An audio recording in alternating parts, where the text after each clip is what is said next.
রব্বি আউযু বিকা মিন হামাজাতি শায়াতিন ওয়া আউযু বিকা রব্বি আন ইয়াহযুরুন। আমরা জানি কোরআন সঠিকভাবে না বোঝার জন্যই অনেক মানুষ কোরআন পড়েও পথভ্রষ্ট হচ্ছে। আবার কোরআন সঠিকভাবে জানার পরে মানুষ বিভিন্ন জ্ঞানে নিজের জ্ঞানকে উৎকর্ষিত করে উলুল আলবাব হচ্ছে, আল্লাহর হিকমাও পাচ্ছে। কোরআন সঠিকভাবে জানাতে হলে গভীরভাবে গবেষণা করতে হবে। আল্লাহ কি বুঝাতে চাইলেন, কি বুঝাইলেন, মানব জাতির জন্য কি করণীয়, কিভাবে করণীয়, এগুলো জানতে হবে। আর এটা জানতে হলে অবশ্যই কোরআন বোঝার জন্য সামগ্রিক জ্ঞানে মানুষকে জ্ঞানী হতে হয়। সেজন্য প্রতিনিয়ত অধ্যাবসায়, সালাতের মধ্যে হোক, সালাতের বাহির হোক, কোরআন অবশ্যই জেনে ও বুঝে পড়তে হবে। আমরা যে আয়াতগুলো নিয়ে বিভিন্নভাবে মানুষ ভুলের অবতারণা ঘটে, অথবা মানুষ বুঝতে পারে না, অথবা ভুল মানুষের ভিতরে সঞ্চারিত হয়, সেরকম একটা আয়াত আজকে পড়ব। সূরা আন-নাহল আয়াত নম্বর 32। আল্লাযীনা তাতাওয়াফাহুমুল মালাঈকাতু তাইয়িবিন ইয়াকুলুনা সালামুন আলাইকুম উদখুলুল জান্নাতা বিমা কুনতুম তা'মালুন। আল্লাহ এখানে বললেন আল্লাযী তাতাওয়াফাহুমুল মালাঈকাতু তাইয়িবিন, তাদেরকে উল্লেখ করে বলছেন যাদেরকে ফেরেশতারা ওফা করে, অর্থাৎ জান খতম করে, মৃত্যু ঘটান পবিত্র অবস্থায়, তাদের কথা বলা হয়েছে। ইয়াকুলুনা, তাদেরকে বলা হয়, অথবা তারা বলে সালামুন আলাইকুম, আপনাদের প্রতি শান্তি।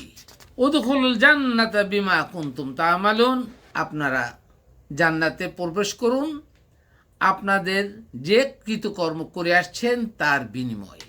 বিষয়টি হলো এই যে তয়্যিবিন শব্দের কথা হলো, আমরা তয়্যিবিন বলতে পবিত্র অবস্থায়, এটা বুঝাই।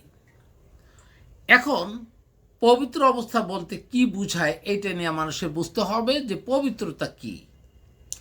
আমরা শুধুমাত্র সাধারণভাবে সালাতের আগে যখন অজু করি, সেই অজু করার ক্ষেত্রে আমরা বলি যে আমরা অজু করে পবিত্র হয়েছি। এটা বাহ্যিকভাবে আল্লাহ যেভাবে সালাতের জন্য বলা হয়েছে সেই অজুটাই করি। অজু করার সময় আমরা মুখমণ্ডল ধৌত করি, 2 হাত কনুই পর্যন্ত ধৌত করি, সের মোছে করি, এবং পা মোছে করার জন্য বলা হয়েছে যদি নাজাসাতে গালিজা না থাকে। অথচ অধিকাংশ আলেমগণ, প্রচলিত আলেমগণ, তারা কিন্তু এই তর্জমাটা জানে না বা জানার চেষ্টা করে না। তারা তাদের আগামী থেকে এসেছে পা ধুইতে করতে হবে, পা ধুইতে হবে না। যাকে আমরা ওই প্রসঙ্গে যাব না, অজু করে পবিত্র হয়। কিন্তু এখানে কি তাই বুঝেছে যে এই তয়্যিবিন মানে অজু করে পবিত্র হলে পবিত্র? কারণ অজু করার যে ফরজ, এইটা শুধু সালাতের ক্ষেত্রে ফরজ। সবসময় অজু করতে হবে, অজু থাকতে হবে এমনটি নয়, এটা ফরজ করা হয়নি। তাহলে যাদেরকে পবিত্র অবস্থায় জান কবজ করবে, পবিত্র অবস্থায় মৃত্যু ঘটাবে, তারাই শুধুমাত্র জান্নাতে যাবে, এই কথা বোঝানো হলো। তাহলে এই পবিত্রতা বলতে কি বুঝায়? এইটা হলো মানুষের মানসিক পবিত্রতা, অর্থাৎ মানুষের মনের মধ্যে, মনস্তাত্ত্বিক জ্ঞানের মধ্যে একমাত্র আল্লাহর রিসালাত ছাড়া, আল্লাহর দেয়া জ্ঞান ছাড়া, কোরআন ছাড়া অন্য কোনো জ্ঞানের স্থান না থাকলে ওই আত্মা, ওই মননশীল অবস্থাটা, ওই মানুষটা পবিত্র হবে। কিন্তু আল্লাহর রিসালাত ছাড়া অন্য কোনো জ্ঞান যদি তার ভিতরে থাকে বা ওই অনুসারে সে পরিচালনা নিজেকে করে, অথবা অন্য কিছু অত্যাবা করে, অনুসরণ করে, ওই আত্মা পবিত্র না এবং ওই মানুষ পবিত্র না।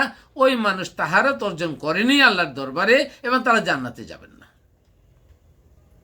তাহলে এই যে ছোট্ট জায়গাটা আল্লাযীনা তাতাওয়াফাহুমুল মালাঈকাতু তাইয়িবিন, এখান থেকে বোঝা গেল তাইয়িবিন যারা আছে, অর্থাৎ শুধুমাত্র কোরআন গবেষণা করে, কোরআন জেনে, রিসালাত বুঝে, আল্লাহ রসুলের রিসালাত এটা যারা বুঝে নিজের জ্ঞানকে উৎকর্ষিত করবে এবং সেই অনুযায়ী বিশ্বাস করে আমল করবে, only those people will go to the জান্নাহ, no other people will not go to the জান্নাহ, এটা আমি বুঝতে পারতেছি।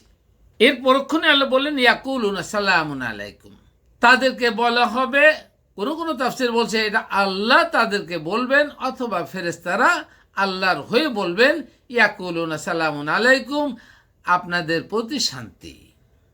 তাহলে শুধুমাত্র মানসিক পবিত্রতা অর্থাৎ কোরআন জেনে বুঝে বিশ্বাস করে যারা আমল করে তাহারা অর্জন করবেন, শুধুমাত্র তারা জান্নাতে যাবে, আর কেউ জান্নাতে যাবে না। এই আয়াত থেকে তাই বললাম।